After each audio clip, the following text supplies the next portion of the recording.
Hello, everyone. Welcome back from lunch and to the Innovations in Comparative Medicine panel. My name is Madison Luker. I am one of the co-coordinators for the symposium and will be moderating this panel. I'm super excited to have you all here and for the amazing conversations we have had and will be having today. In this panel, we will be discussing current advancements in comparative medicine in relation to novel therapeutic development and global health and the important role One Health plays in driving innovation in this field. We will have our four amazing panelists give brief introductions to their work, and then we will finish off with our Q&A. First off, we have Dr. Nicola Mason. Dr. Mason is a veterinarian and professor at the University of Pennsylvania School of Veterinary Medicine. She leads a translational research laboratory that utilizes canine patients with spontaneous cancer in clinical trials to advance immunotherapeutics for use in children and adults with cancer. Please give a warm welcome to Dr. Mason.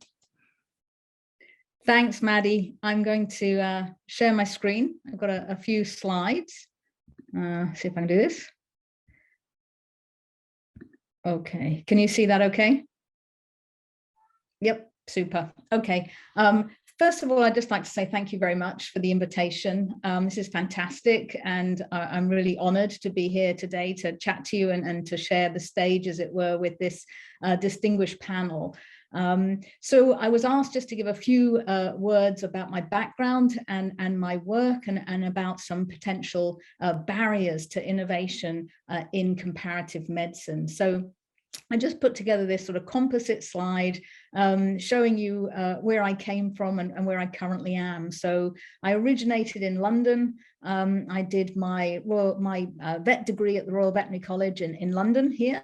And then I moved a little bit westward to the University of Bristol, where I did a small animal internship with a focus actually in cardiology. And then I crossed the pond and did my internal medicine residency, small animal internal medicine residency at the University of Pennsylvania. And then from there, I went on and did a PhD in immunology in the Department of Pathobiology at the veterinary school at the University of Pennsylvania. And after that, I decided that I wanted to combine my sort of basic research in immunology, excuse me, with my veterinary degree. And so I decided to go into immunotherapy, in particular immunotherapy of cancer. So I did my postdoctoral research at the Perlman School of Medicine with Carl June, where we worked to develop cell-based immunotherapies to treat people with cancer. But we also recognize the value of the dog in that translation. So taking these sort of innovations from the bench and mouse models into people is hard. And so we thought that if we could actually do that into the dogs and show safety and efficacy of some of these next generation immunotherapies, we would be able to then accelerate their move into the human clinics. And then I ended up here on the second floor, actually it's on the third floor of the Hill Pavilion, which is the translational research building at the University of Pennsylvania's vet school, where I run my own translational research lab, where we focus again on cell-based immunotherapies for the treatment of cancer, autoimmunity and infectious disease in dogs and people, and also the development of vaccines and monoclonal antibodies. So, you know, I've already alluded to the fact that we sort of cross both lines in terms of focusing on dogs, but the reason is not only to bring novel therapies to dogs, but also to bring them to people. And this concept of comparative medicine is not new. It's been around for probably thousands of years, but at least I think we attribute it to Rudolf Virchow, who was a German MD and pathologist, and spent a lot of his time looking at tissues under the microscope and recognizing that really they all look the same. It didn't matter too much what species they were from. And he was quoted as saying, between animal and human medicine, there are no dividing lines, nor should there be.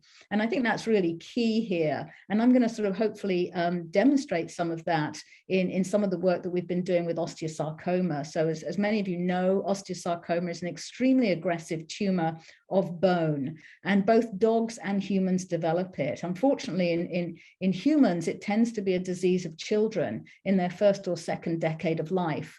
And what happens is they develop these large swellings usually in the appendicular skeleton, here proximal humerus, very similar to what we see in the dogs. This is distal radial osteosarcoma in this greyhound here. And if we radiograph these, we see this sort of sunburst appearance, there's proliferation, there's lysis, and we see the same sorts of thing here with pathological fracture here in the dogs. And the treatment in both humans and dogs is to remove the primary tumor. And so in dogs, we tend to do that through amputation. And in people, it used to be amputation, and now they have some limb sparing techniques, which really are life-changing in not the best way. Despite this, in dogs, we tend to lose 95% of dogs that are diagnosed with osteosarcoma due to metastatic disease. As you can see, these cannonball lesions here, and about a third of human patients will go on to develop metastatic disease from which they eventually pass away. Here at the bottom on the left, you can see gene expression profiling. And in the blue, we're looking at canine osteosarcoma. In the red, we're looking at human osteosarcoma. And really what we're showing here is that there's no difference on the level of gene expression between dogs and humans in terms of their tumors and osteosarcoma. So Dr. Virchow was right on the money there. And again, in the bottom, I'm just showing survival curves. And there have been many, many, many studies in humans and in dogs to try to use various different types of therapies to prevent metastatic disease. And I'm just showing you two here in dogs. And you can see, despite what therapy these investigators are trying, they really can't change the median survival time in dogs, which is around about 300 days. And I also just want to drive this point home. This is Christy Webber, one of the surgical oncologists at the School of Medicine, and a friend and collaborator of mine. And she's here with one of her patients, who we'll call Wesley. And he was diagnosed with osteosarcoma when he was 7. He had limb sparing surgery. He had a lot of metalware put into his legs that failed. He eventually had his leg amputated. Again, obviously, clearly life-changing. But unfortunately, he developed metastatic disease in his lungs. The current treatment is just to go in and cut out those lesions. So he had an additional 3 thoracotomies to cut out more and more metastatic disease. He tried multiple lines of therapies. He went on to clinical trials. And unfortunately, 4 years later, he died of widespread lung and bone metastatic disease. This is a real tumor, and it affects many people in a devastating way. And just to sort of drive this home on my soapbox whilst I've got it, you know, we have since 2007 had 13 series of the iPhone, and there's multiple models in there, 33 total models.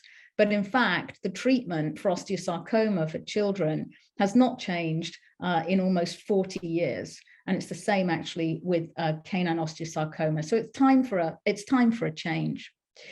So I feel like this is sort of sounds like a joke. What do a microbiologist, veterinarian, Swiss cheese, and salami have in common? And I'm going to tell you in a minute, but I do just want to point out, this is, again, a friend, role model, and colleague, a big proponent for women in science, Yvonne Patterson, who's a microbiologist and a collaborator of mine in this project. And so the answer to this quiz is Listeria.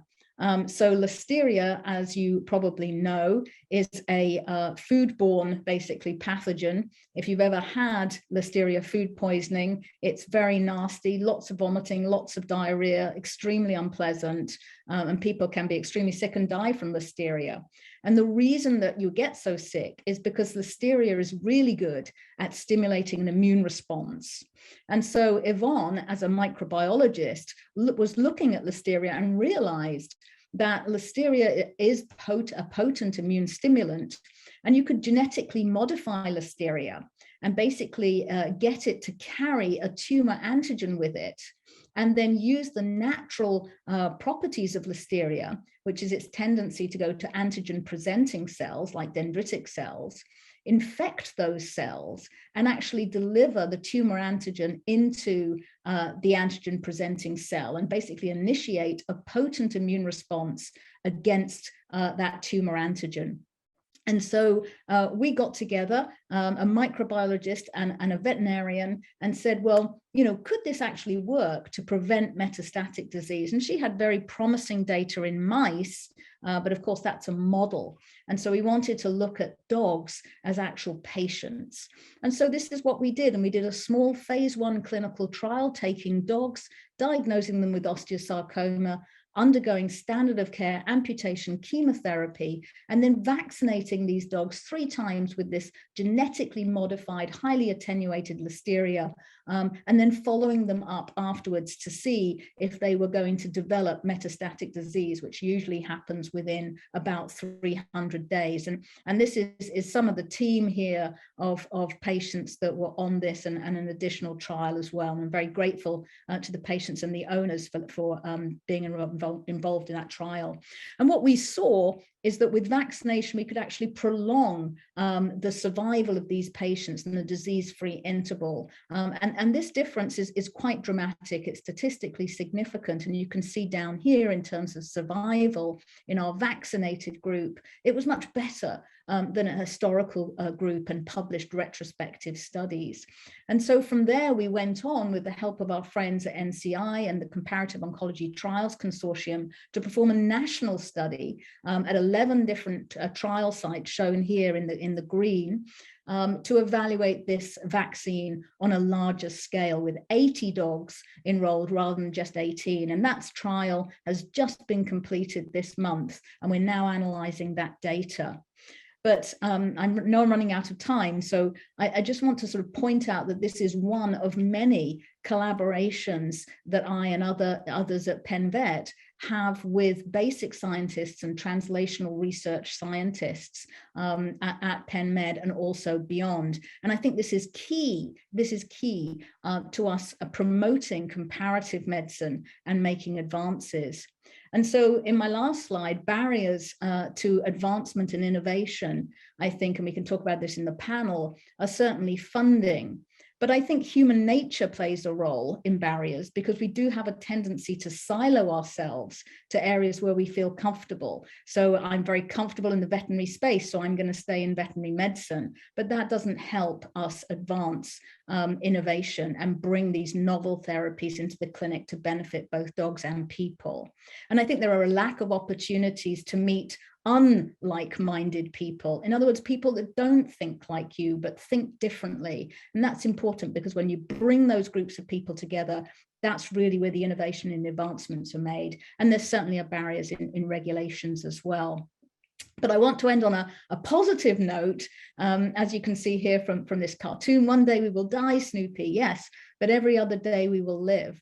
And I think that, I'm very happy to share with you that the first human patient was treated last month with this Listeria vaccine. This is a 15-year-old boy with recurrent resected metastatic osteosarcoma. This is the first child to be treated with this vaccine in collaboration with the Children's Oncology Group. So we're really excited to see what happens there. So thank you very much for your time, and I look forward to the panel discussion.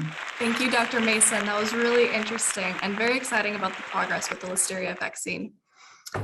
Next presenting is Christina Lopez. Christina is the CEO and co-founder of the One Health Company. The One Health Company's main product, Pathogen, delivers advanced diagnostics and facilitates access to precision medicine for dogs with cancer.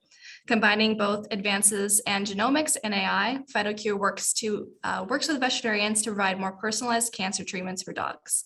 It is my excitement to introduce Christina Lopez. Thank you so much. And I'm sorry, I tried to get the background up, but it didn't go up. So forgive me there. It's wonderful to be here. Thank you so much, Madison. Madison was actually an intern of ours before going to vet school. So we're so honored to bring this full circle. Even kind of deeper, Dr. Mason was one of the folks who really introduced me to the One Health concept. And so I feel, everything she said is such a great, precursor to what I'm going to say, because I'm basically, departing from where she left off to the next phase, which is I am a unlike-minded person in this space. I do not come from the veterinary space whatsoever. So just a little bit about myself. I've had just, incredible honor and really privilege to learn so much from Dr. Mason and others who have been real guides. We see ourselves more, I'm more of a, kind of innovator as a company in the space. We are based in Silicon Valley, so not too far from UC Davis. And we're doing that last mile, right? So taking the amazing work that someone like Dr. Mason is doing, and basically, once it gets closer to a scale and to really get it out there, we're the ones that really help. This is all we're thinking about, is how to really, reach the patients, the canine patients who need care, and then learn from that in a data set that's actually really learning and essentially impact human health also. So I have a presentation. Let me dive in. 1 second. And oncology is our space. So I'll start with a very lofty goal and mission, which is, our mission is to actually really make a dent in cancer for both dogs and humans. How is very much leveraging genomics and precision medicine tools. And then also what are the latest tools in data science and artificial intelligence to mine large data sets, take out the noise so you can really get to the questions you're asking in record speed. A little bit of context for our company. We did this amazing program called Y Combinator in winter 2018. It's probably the, for those of you that are interested in more the entrepreneurial path, it's the most prestigious accelerator in the world. And I just can't recommend it enough. It was game-changing for me. I was the first-time founder. I'm from Brazil. So like Dr. Mason, I've had many different, I've lived in Ireland, all over. And I've been mostly working on basically the whole capital world. So actually I come really from finance and financing projects in Brazil, in Turkey, in Vietnam, so emerging markets. So for me, veterinary medicine was very new, but really actually an emerging market, and a market that, doesn't have really it's not very well understood. And then obviously the One Health approach, to some degree, I think is a major game-changing opportunity that is still not totally understood. We also got funding from A16Z Bio, which is one of the top funds, and Polaris Partners in Boston. And I have a little one here that's saying hi. I'm a mom too, I should say. And my husband co-founded with me the company, and he did go to Penn Vet and was a student of Dr. Mason. So where are we starting? We're starting with really oncology. So zooming back up to whatever species, right? Oncology remains a vast unmet need for both species, dogs and humans, right? Things are just not moving fast enough. And on one hand, everything works on the mouse. And then when it goes over, right, to humans, there are not enough humans. You can't really interrogate everything you want to. So you already have a major breakdown there. And then when you think of the dog getting, innovation even one step later, despite having been part, right, the Beagle's part of this continuum, we felt like, I think we could improve on this.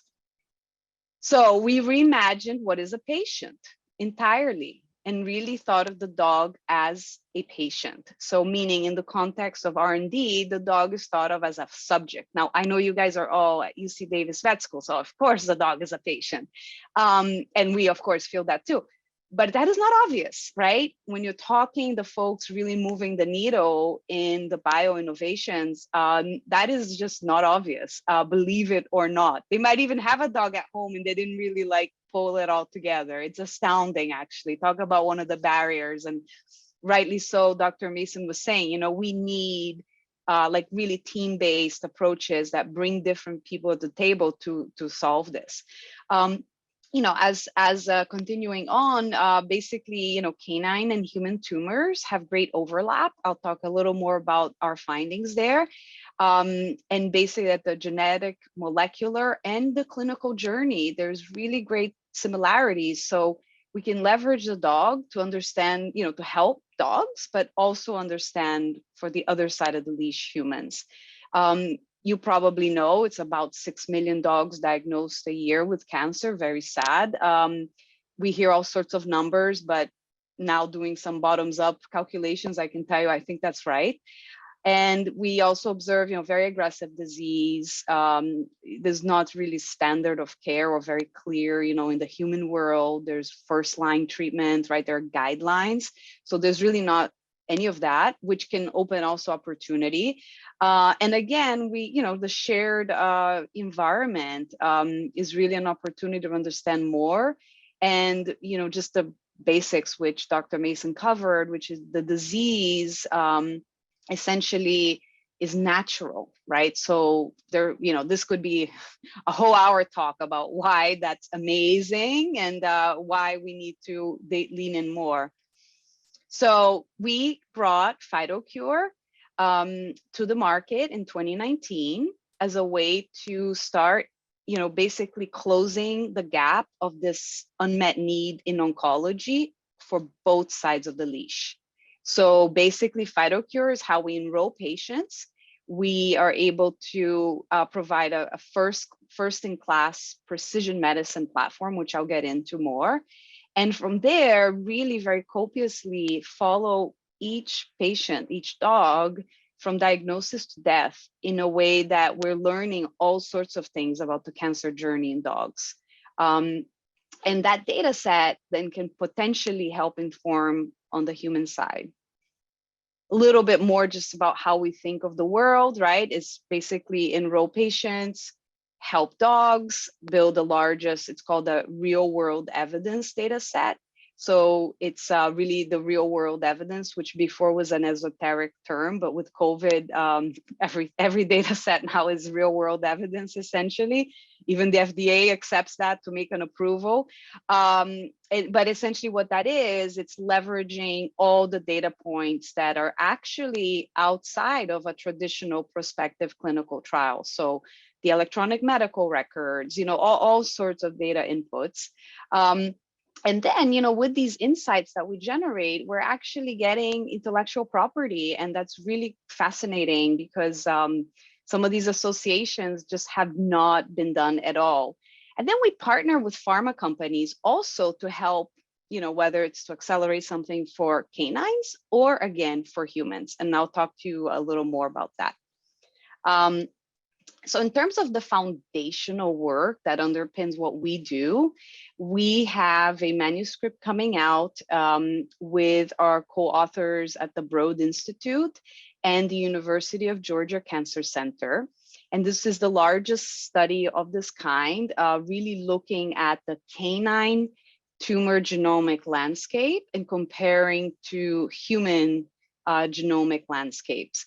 And the key findings are really that, incredible concordance, but also really the next level of the finding, which is that canine cancer, it can be an unparalleled model, and I say that in quotes because we would never think of the dog as a model, for precision therapeutics. So this opens the door for both sides of the leash to really, accelerate. Just one example of one of the highlights, there's 100% homology in KRAS G12C. And just for context, so the whole space of RAS, and this specifically G12C, was seen as untargetable. This is something you cannot target. And lo and behold, Amgen has approved a drug that has been able to break through and really actually target this mutation. And now there are other companies involved.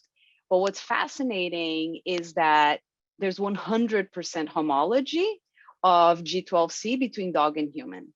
And while it's not very prevalent in dogs, so we'll say that, you can already start to imagine, right? Like all sorts of things. And this whole space, folks, for those of you here that are interested in kind of where's the future, where's the puck going?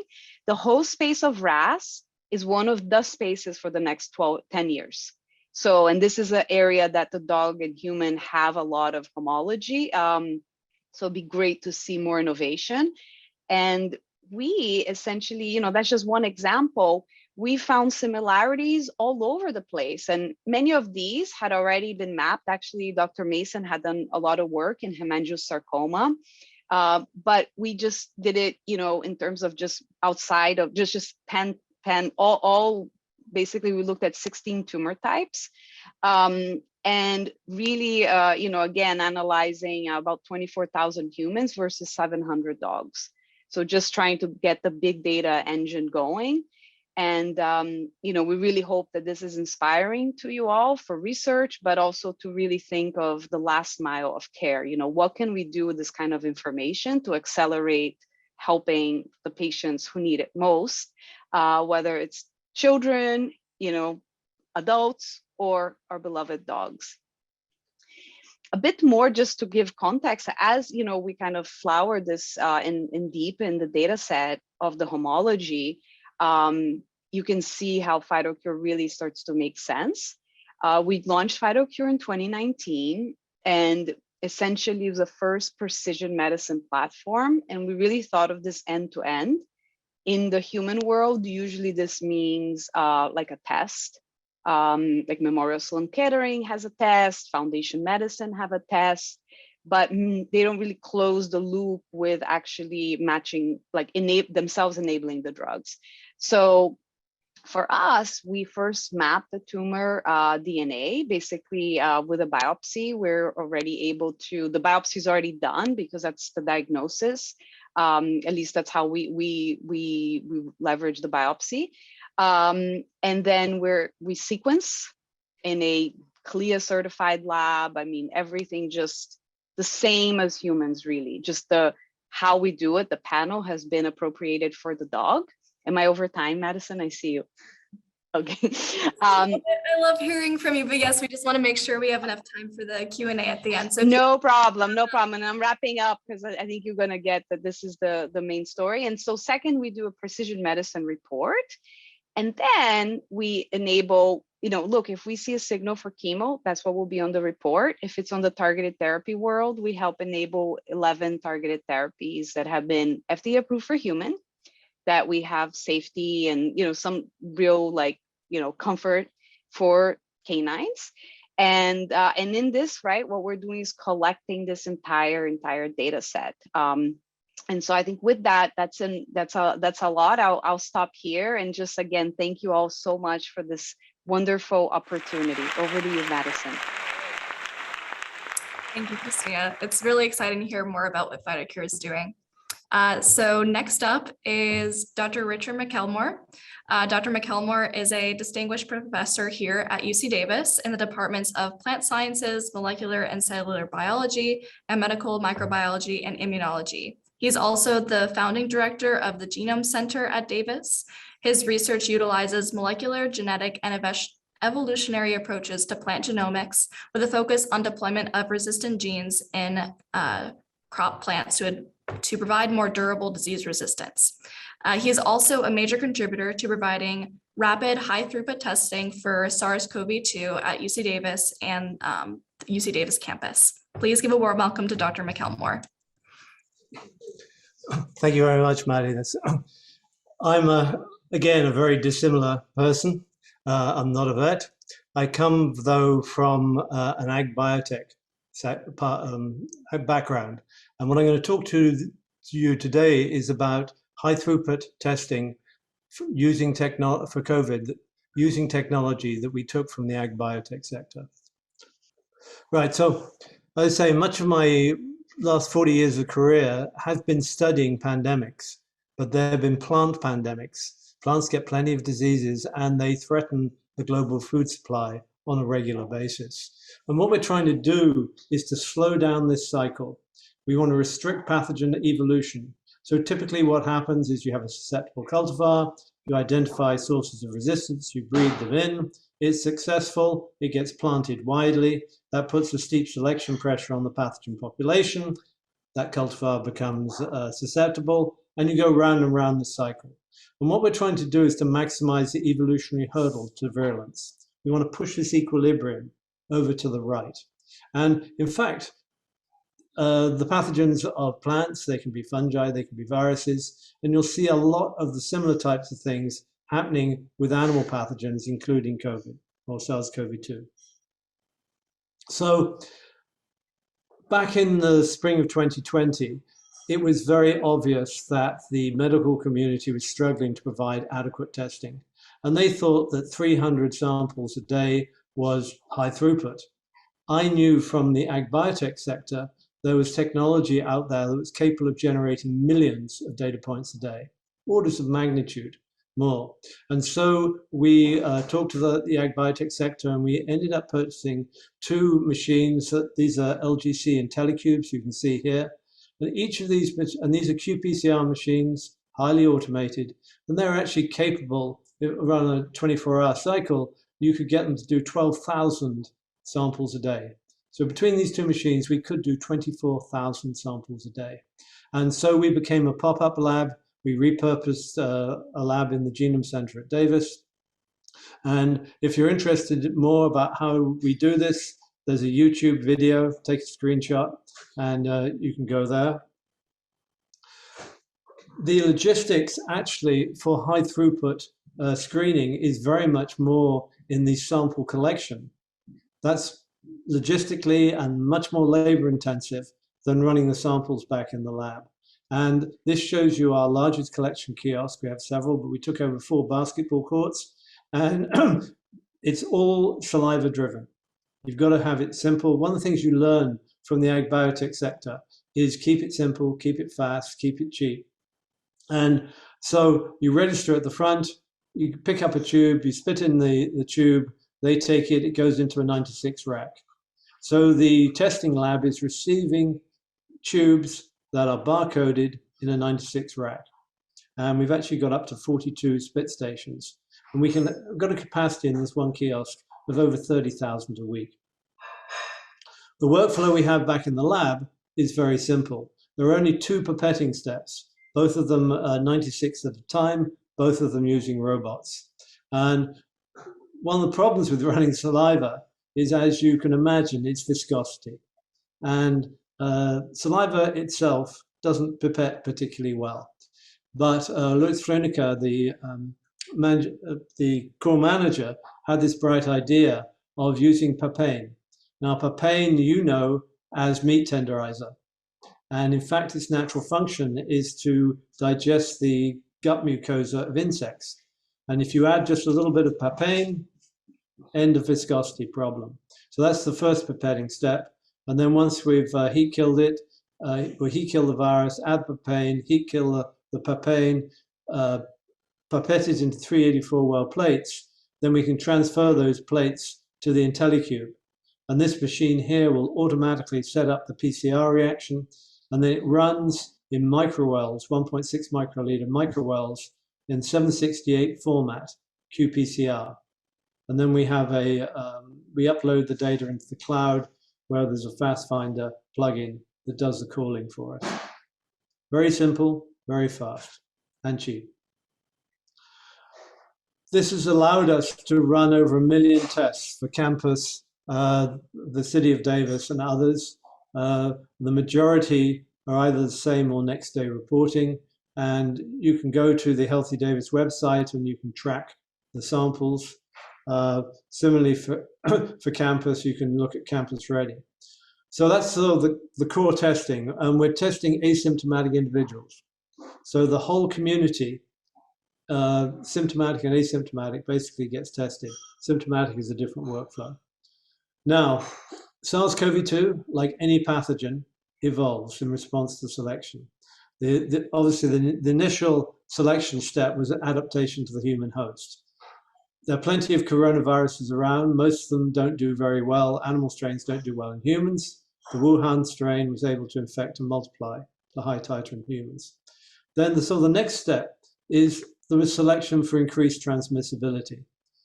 You know, one of the reasons that SARS-CoV-2, unlike SARS-CoV-1 and MERS, it's highly infectious before symptoms appear, so it makes it much more difficult to control. And in fact, 40% of infections may never be symptomatic. You've got convergent evolution. There are overlapping sets of changes that have occurred multiple times in the virus in multiple locations, the so-called in the UK, South Africa, Brazil, India, so-called alpha, beta, gamma, delta strains. There may be increased virulence in humans. The delta strain multiplies much more than the alpha strain. And so this is selection that's already gone on. Now, selection is for overcoming vaccines is probably inevitable. If you put a steep selection pressure, you're going to get variants. The current vaccines and therapeutics are effective against all static variants, but it's probably a question of when rather than if we get strains that can decrease the effect of these interventions. If you think about it, the juxtaposition of large numbers of infected, unvaccinated, and vaccinated individuals is really an ideal situation for the selection of breakthrough variants. I mean, I cannot design a better experiment on such a large scale to look for variants in a viral pathogen. So, in collaboration with LGC, we have developed these Snip assays. The technology we run was actually originally developed in the ag biotech sector to detect SNP genotypes in plant material. And it's basically a probe competition assay. You have two probes that are not fluorescent because of a quencher. They'll hybridize to either the wild type or the mutant, and the nuclease activity of the PCR reaction will digest this probe and release the fluorochrome. So it's quantitative as the amount of one allele versus the other that you have. And this is the type of readout you get. Here's one, N501Y. The mutant is diagnostic of B117 or the alpha variant. And then here's another one. You can see quite clearly these are all delta. So we have a panel of SNP genotypes. The S protein is the hypervariable region. That's the protein that's presented on the outside of the virus. And we've got about 20 successful assays. It's quite challenging because the virus, because of the secondary structure, and there's so many clustered variants here. It's been somewhat challenging to design the assays. But we've got 11 polymorphisms we routinely screen, and looking at the panel, we can then detect all the variants of interest and the variants of concern currently circulating in the country. So we genotype all of our positives. Now, many people want to sequence, but that's way too slow, way too expensive. And now, now in England, they actually, again, they've taken this workflow, similar workflow, and they SNP genotype before they sequence. We get informative data within a few days of sample collection. We run this, if there's something that doesn't really fit the genotype, we do sequence, and we report in real time our results to the county health officer. So we can track the variants. Here's the variants, and if you look at the last date here, this was 10:30. So less than a week ago, and interestingly enough, there was Delta back in April. It was bouncing around. California opens up, boom, it really takes off. It died, and then it sort of had a little bit of resurgence. So it hasn't hit baseline yet. And we publish these results as a table. If you go to Healthy Davis Together, variant testing, you can see, scroll through, and you can see the variants that we detect by week. It's pretty boring at the moment. It's all Delta. These methylation variants are probably at the edge of detection. Many of these will be Delta after being sequenced. And you can also see that we're testing over 40,000 asymptomatic individuals a week. So what's the future? I think there's a tremendous opportunity for having inexpensive genotyping and a large proportion of positives, much more so than you'll ever be able to do by sequencing. It's a bit of an uphill struggle trying to get them to accept genotyping. You can put in place a workflow. It's complementary to sequencing. Genotyping will never replace sequencing to discover variants, but it has a much higher throughput capability than sequencing does. If we're going to get regulatory acceptance for public health actions, this is one of the bigger barriers. The molecular biology is much simpler than the regulatory environment.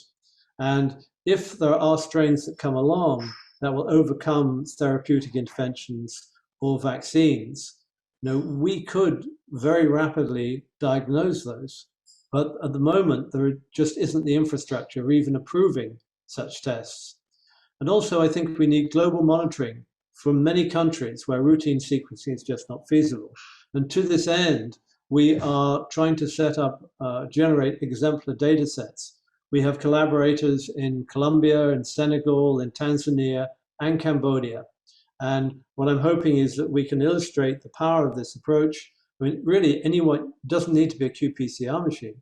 Anyone with a PCR machine and a fluorescent plate reader can do an endpoint assay. So we're also interested in other people coming on board. So you can contact me if you know locations that might be interested in an access program. Final 2 points quite quickly. It's still very important to test to continue surveillance after the vaccination. There are individuals who can be fully vaccinated, asymptomatic, and their viral load is very comparable to those that are not vaccinated. And we've just put a paper out on medRxiv archives. If you search for a Chariot owl, you can pick that up. And then finally, because it's One Health, animals, SARS-CoV-2 is thought to come from bats. I'm not going to get in the discussion of exactly what but alternative host reservoirs, many species are susceptible, but spillover is rare. But clearly there was an interchange in both directions from a human to mink and back. It's lethal to mink. Rodents, there's some tantalizing information whereby rats in New York and Missouri maybe have their own population, though transmission back has not been documented. And just recently, there's documentation for multiple transmissions to wild and captive deer. Final point I'd make, this has been a massive team effort across campus, as well as the City of Davis and Yolo County.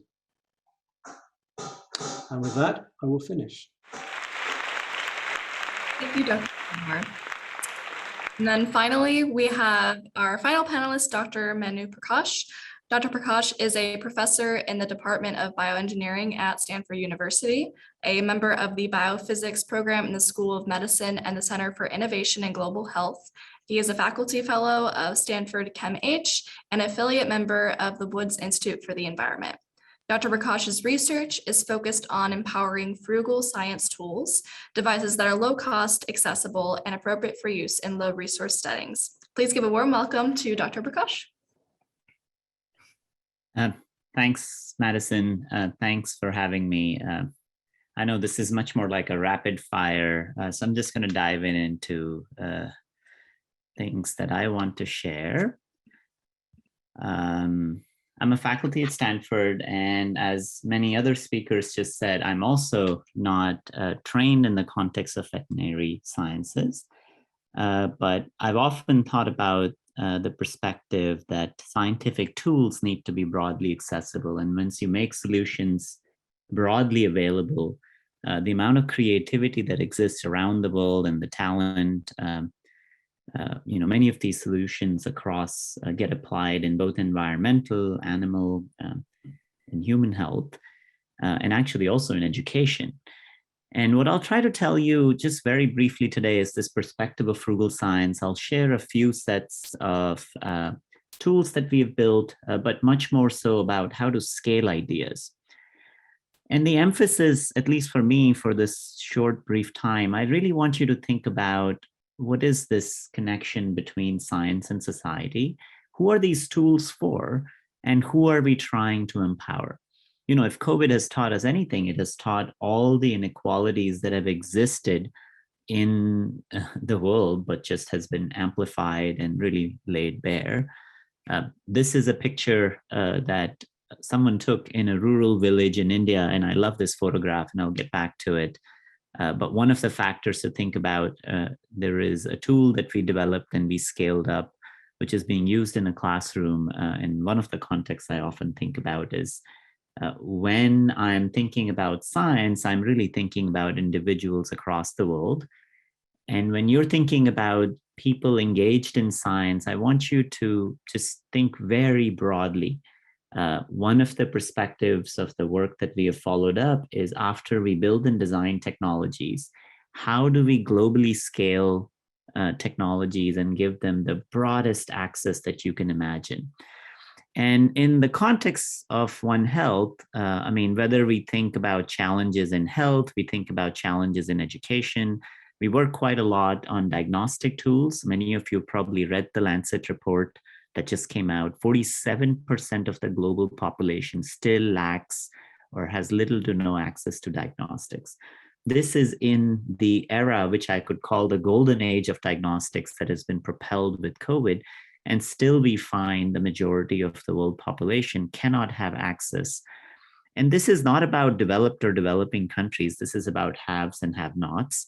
When you look at education, this is a report from UNICEF, at least 1/3 of the world's children, that's roughly 463 million kids, has absolutely no access to what you would think about any context of remote learning or learning in the context of the pandemic, and more so the educational systems are quite broken if you were to think about access to creative and engagement in the process of science. And then finally, since this is COP26 is going on and biodiversity is being discussed, which is an important integral component of what we think about One Health, it's remarkable to see at the rate at which we are losing biodiversity on our planet without realizing what kinds of role it actually plays in sustaining our planet and our lifestyles. So, you know, this is a doom and gloom scenario. I'm sure all of you read through this every day. And the perspective that I've often taken, which is also mirrored with a few people who have spoken before me, is we really need to rapidly think about measurement tools and make them globally accessible at a planetary scale. And this will not be enough if we were to just think about professional scientists engaging. We just don't have enough people to cover the planet, and we truly have to think creatively about amateur scientists and citizens engaged and involved in building new kinds of infrastructures. And you might think that to be a very strange way of thinking about this problem. That has been done before. One of the analogy comes from the largest astronomy program that was launched when Sputnik was launched, which was Operation Moonwatch, where $10 telescopes were distributed to tens of thousands of individuals around the world when Russia had launched Sputnik. And these individuals for the next 40 years actually tracked majority satellites around the world. This was the best surveillance technology that actually existed. And this has made a tremendous impact on what amateur astronomy still today, the last supernova that has been observed by an individual has been an amateur astronomer. And when I often think about health and One Health, I think about community health workers. I think about individuals that are engaged in the field, providing services in the ag industry, in the veterinary sciences, in human health, in education. And I often think about these individuals and trying to empower them. For the last 10 years, we've developed a very broad set of technologies, but in the framework of what we call frugal science, which is an extreme affordability and access and scale up as a criteria. Much of this work is driven by us spending time with these individuals, learning and understanding their problems, and really collaborating with them in problem solving. I don't have too much time to talk about many of the tools they're published, but I'll just share one or two examples. One of them was in a sample prep, a problem that we uncovered in the context of human health, but this is a challenge all across. How do you prepare samples? And a step that's used is centrifugation. We started thinking about this in an electricity-free context in places around the world where there is no electricity. And I stumbled upon this toy, which many of you actually used, probably, button on a string. Ironically, it happens to be the oldest toy in human history, 5,000 years ago. There are relics of it, but nobody had asked, how does this toy work? I'm sure many of you have played with this. You put a string, you pull back and forth. You can ignore these videos of yo-yos, but just notice the video on the right. It's an oscillatory device. And we essentially looked at the math for this, and it turned out we could optimize it to now that we hold the world record for the fastest spinning object with human power. Within 90 seconds, we can separate blood plasma. Within a couple of minutes, we can actually separate parasites. And one of the key aspects of this is delivering these types of tools to communities. So this is a video from Madagascar where a village chief is using this tool. And again, not building black boxes technologies, but technologies that really can be embedded in communities directly. Once we published this work and released it as a platform, there are hundreds of designs that propped up. There are urinary tract infection testing devices. There are nucleic acid tests.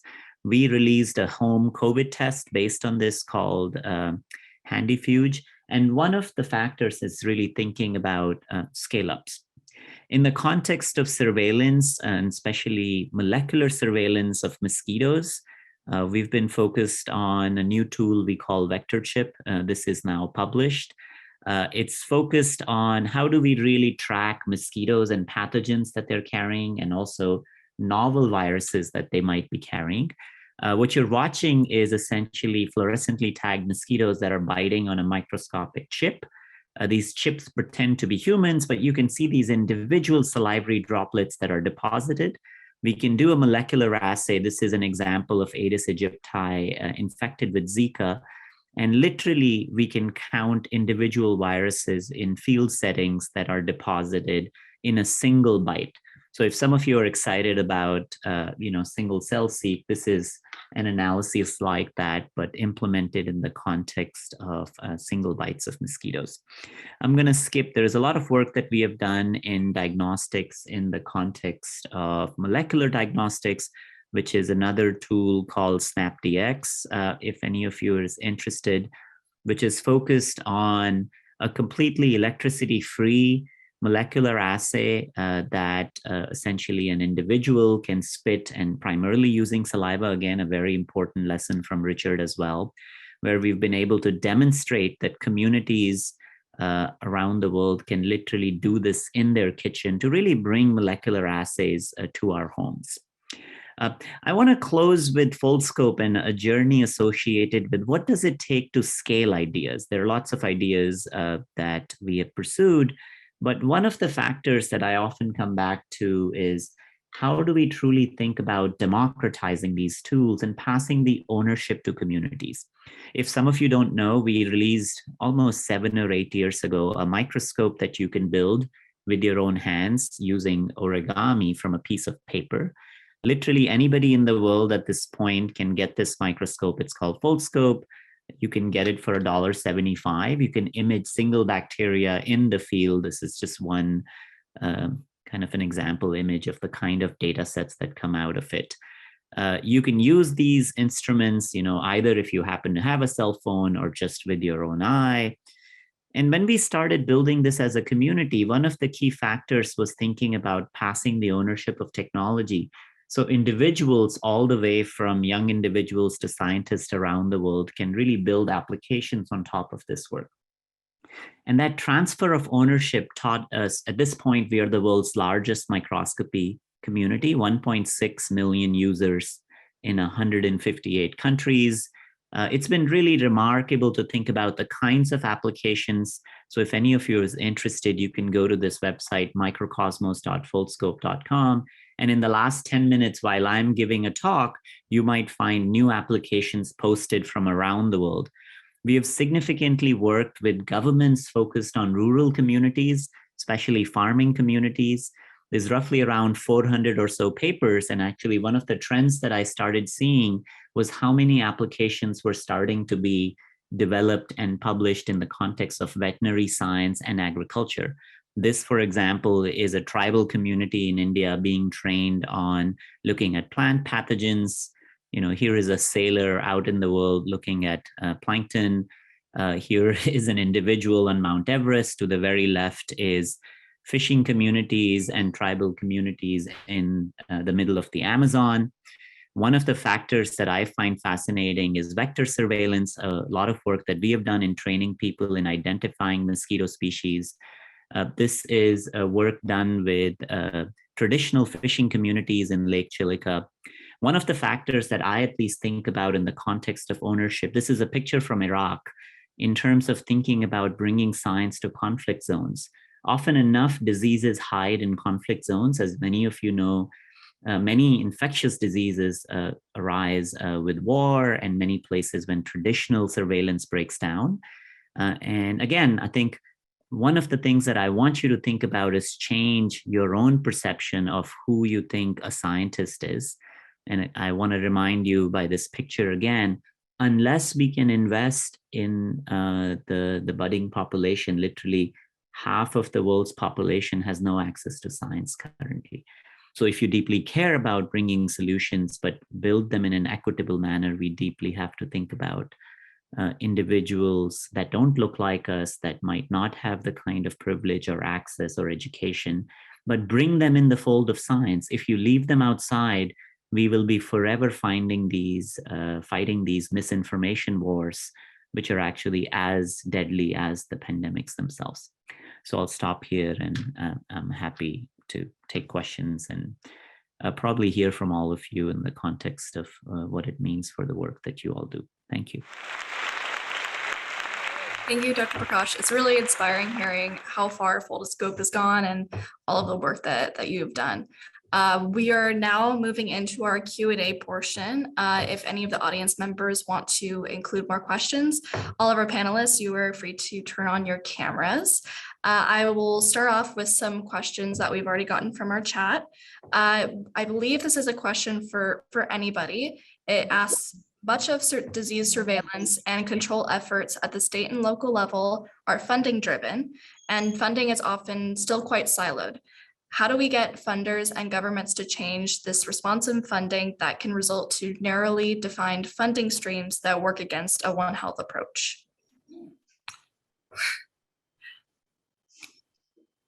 Dr. Mcelmore, would you like to start off?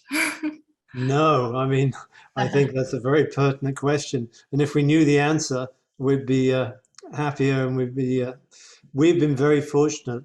We had philanthropic support for much of our effort on the asymptomatic testing of the city of Davison and the schools in Yolo County.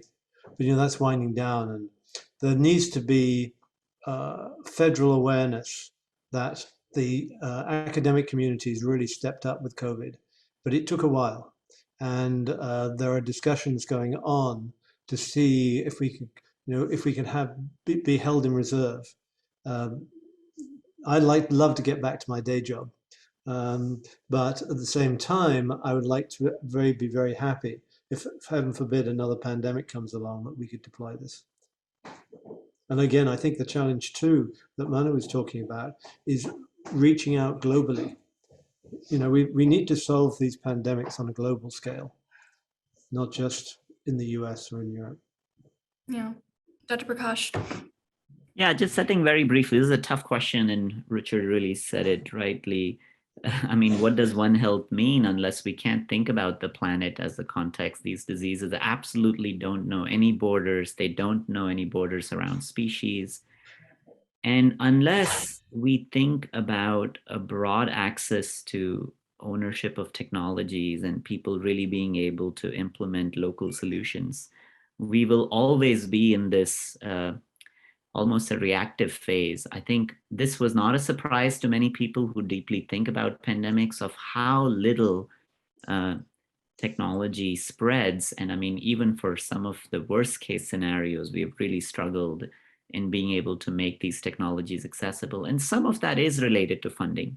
I think I would also argue that the governments and things can only react. Sometimes they need to see the bottom of examples of what can actually be done. So remarkably, we spend a lot of time as academics. And again, I think we spun off Full Scope as a company to really be able to scale that to that point. It took 7 years. But one of the things that often happens is we are thinking about these pilots. And how many times will we demonstrate that these sets of approaches work? At some point of time, we have to think about scale. And in partnerships with philanthropies and grassroots individuals, and really making products accessible to people. I think I'm delighted when Christina talked about, really making products accessible, and market forces do drive this, except we have to focus on markets where you're really talking about a very difficult framework, but we have to crack these problems. And sometimes we might realize that technologies in one place can subsidize and support a much more of a global framework. So we do that all the time when we're thinking about these technologies. I wish the regulatory framework around this was better, because medical technologies get significantly taxed around because just you really don't have global regulatory framework. Many countries we work in, we absolutely have no regulatory framework. So that's been a huge challenge for governments to actually engage and invest, because they don't have the expertise as well. If I may just add something. So we took totally a different route. And again, I'm coming right like everyone else, I think has deeper academic roots. I don't. So I just went to venture capitalists. I won't say this was easy, and Nikki knows our journey, but I was cracking up when I saw your iPhones pulling up there, because I was like, yes, that's exactly, I'm thinking, I'm going to get the capital from these folks that are funding the next TikTok and whatnot. And I'm going to gear it towards these, you know what I mean? A very mission-based, what I find to be impactful, because I only really wake up to do work that really, I think is gonna really help move the needle. And just to address something Manu said, which is our dream, we literally even sketched this once, would be to make these like cancer centers for veterinary care in America, completely funded by biopharma. So like completely free. That's in our dream, kind of how we think of things, of just being savvy, being from Brazil, and and actually being a bit shocked in the US about the preparedness and how that last mile of care. I was on the board of Planned Parenthood for the whole Western Hemisphere. So a lot of work in Haiti and Peru, and natural disasters, really horrible stuff. So I think there was this mindset, maybe it was my own bias, that like, oh yeah, that's like our emerging markets, kind of third world problems. And then, oh my God, major issues, right? Of like the basic logistics, infrastructure. So I think this thought of, so I'm departing a little bit from funding to more just impacting markets. There is one opportunity for everyone to be aware of, which is the whole human health, like, and I'm talking that, trillions of dollar market in the United States, is thinking about distributed health. So it's all about bringing health like to the home, diagnostics, everything. And so I think there's a narrative there for folks thinking of savvy, you know what I mean? Like, because of like solutions that distribute more. That's like an asset class. It's like a thesis. So one advice in terms of funding is to be a little bit in touch to what the VCs are thinking about, which is not super obvious. It's kind of black boxy, but then just nail your narrative in that context, and they love problems that are big. So if you're solving a small thing, not so good. If you're solving something big and it sounds like a moonshot, a bit better, actually. So that's from the experiences, but it's not easy. It's not easy. Thank you, Christina. Dr. Mason, do you have anything else to add? No, I would just second what's already been said. I think educating people is important, showing what can be done. I think Manu's work there is dramatic, as and I don't think people, I was not aware, and I'm sure that many people in terms of who make decisions about funding are not aware. So I think education is vital.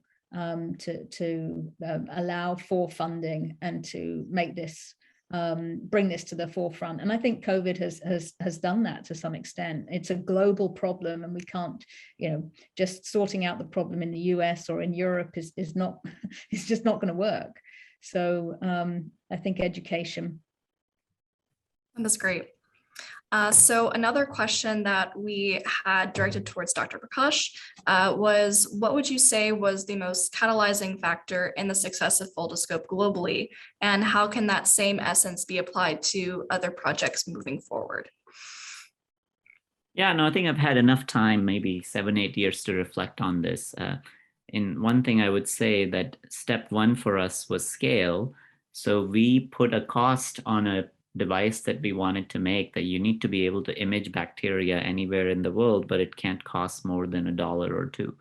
Even before we knew anything from a technology perspective, we didn't know if we could do it, but it was essential because literally billions of people cannot have access if that dollar amount changes. The biggest lesson has been, and I think initially when I started the work, we were of course very focused on technology. Very soon I realized technology is a very small portion of this. I've spent my last almost a decade essentially building communities and being able to transfer the ownership of a project to a grassroots partner. Like Mohammed, I work with in Iraq, he reached out to me during the Iraq war. And we started this work with him, but really the ownership lied on him. Our goal was primarily to support him. And the moment the war ended, he was able to build an entire operation around to scale that work. And so, you know, in the end, it's very hard sometimes when you are a creator of something to let go of that ownership. I mean, I play a role in encouraging the community, but in the end, we give absolute freedom to individuals to really deploy these technologies in the broadest context. And we learn a lot from it. It really is an equal partnership. You know, I knew nothing about veterinary science and agriculture until I started working with these individuals who were just running in so many different directions. And now I kind of better appreciate the value because we were so focused on human health when we started our work. So, you know, I think the biggest lesson, which is a difficult one, is thinking about the global scale. And then our role, at least the way I see it as a tool maker, is to empower others. I'm not in the trenches. You know, my kid does not have malaria, or I'm not making a decision whether I need to take care of my cattle or my child. That is a decision that people around the world are making at this very moment. So I very specifically, when I'm thinking about these problems, is I need to get out of the way and empower individuals.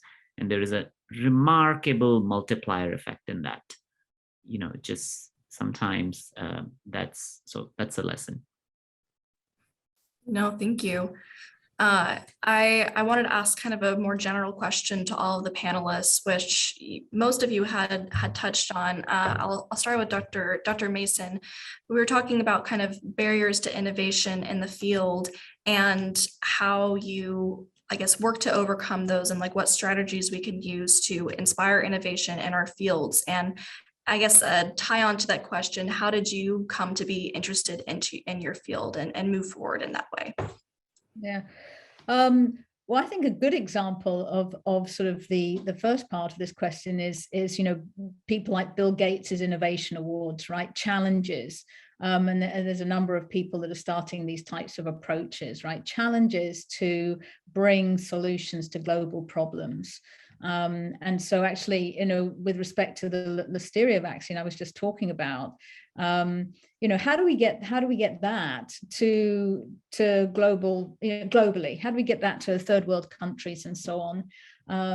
And, you know, the nice thing about it is it's bacteria, right? It's cheap. It's cheap, you know, I hope nobody from the companies are listening, but it's cheap. We make, you know, you can make vats of it. You can genetically engineer it very easily. And you can put it into a vial and take it forward. And obviously you have to pay attention to things like breaking the cold chain. The other thing, of course, that's interesting is Listeria, as I mentioned, is it's a pathogen, it's an oral pathogen, right? You get it from food poisoning.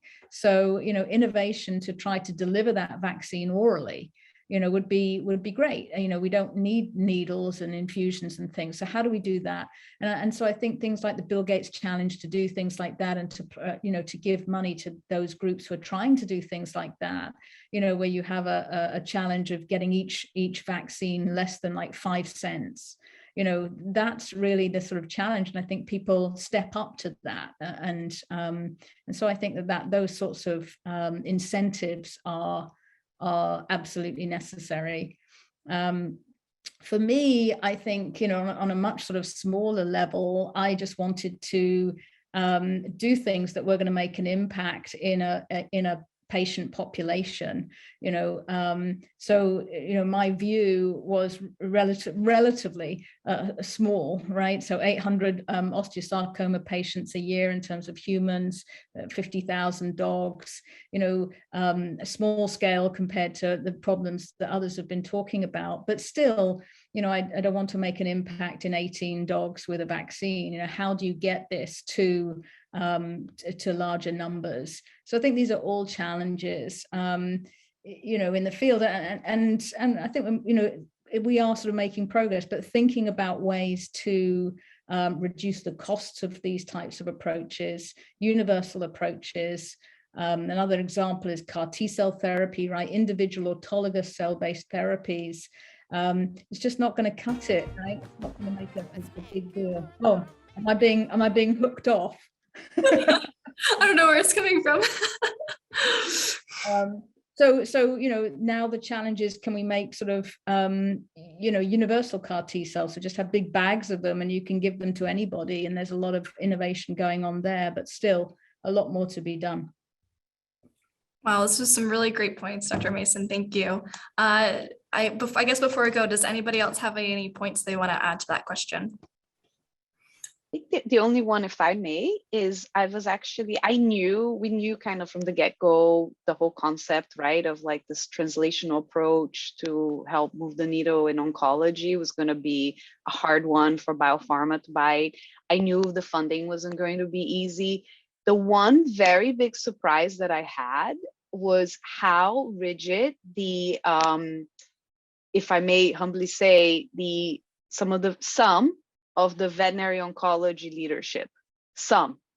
I felt a very big boys club. I felt, I'm a woman from Brazil. I'm not from the boys club, not in any way. I have like weekly trying to be like shut down and fake news spread. I'm talking hardcore in like 1980s. Really, really strong. I'm not sugarcoating it because I can't even express to you how much of it. And when I tell our advisors and our board this, their mouth drops because they're like, I can't, you're like, like, I can't believe, like, nobody saw this coming. And it's been a very big shock. We think in a way it's because we are disrupting some silos. But the positive, because that's kind of, how I like to look at the world, is I'm surprised at how the folks who have rallied like with us are, I think, the real leaders. And if I may say, from a gender equity and all of that, they're like the women, you know what I mean? Like complete diversity happening, LGBT, different races. I mean, you name it, those are the folks rallying with the utmost excellence. So I do feel I'm fighting this kind of like very particular boys club, and I'm just find it shocking. And I'll tell you something, this will be the last thing, because I find it unacceptable. Imagine I was on the board of Planned Parenthood, so like, bear with me. I have watched some of these guys kind of do little jokes and put downs to some of the towering women leaders in this translational oncology space in front of me. And I mean, I cannot tell you, this made me more crazy that I just couldn't believe I'm witnessing this, and what do I do? And that has been one of the biggest darknesses of me doing this, that it's the only time I've thought, I could be doing so many things. Like, why am I doing this? Like, why am I dealing with this? I'm from Brazil, I know machismo, and I've never seen something like this. Now, it might be that we're also we are disruptive. Yeah. So I'm also, so it makes me feel like, oh, okay, we're in Airbnb, got all that heat. Okay, so there's a reality of a shakeup, but I'm just really shocked at how, when we are very into embracing and let's have dialogue, that it's kind of a, and much very sneaky, thing. So I'm very shocked at that, but I'm very grateful for the amazing leadership that I think is the next wave, and we can already see it and feel it. So I also think it's very important that those folks get really in the center stage. And I think that they're going to really be the ones that really help actually unlock the whole space, because you can already feel innovation and dynamism. And it's like, you know, the panels today, I mean, oh my God, one, you know, like Nicola Mason, Manu Prakash, like, oh my God, like, you know, one saving children and dogs, the other one the world. So it's just very important to say this and to say it very strongly. And you're gonna hear more about me with this. Oh yeah, yeah. So that's all. Thank you, Christina. I am surprised too that you've had to experience that. And it is so important to include diversity and women and like including this into innovation and how important that is with driving that. And it's been such an absolute honor hosting you on this panel. I've learned so much in just this past hour, and it's just been great learning about all of your experiences. So thank you so much to all of our attendees. We'll be now moving into a 10-minute break, and we'll be moving into our innovations and traditional practice afterwards. Thank you all. Thank you.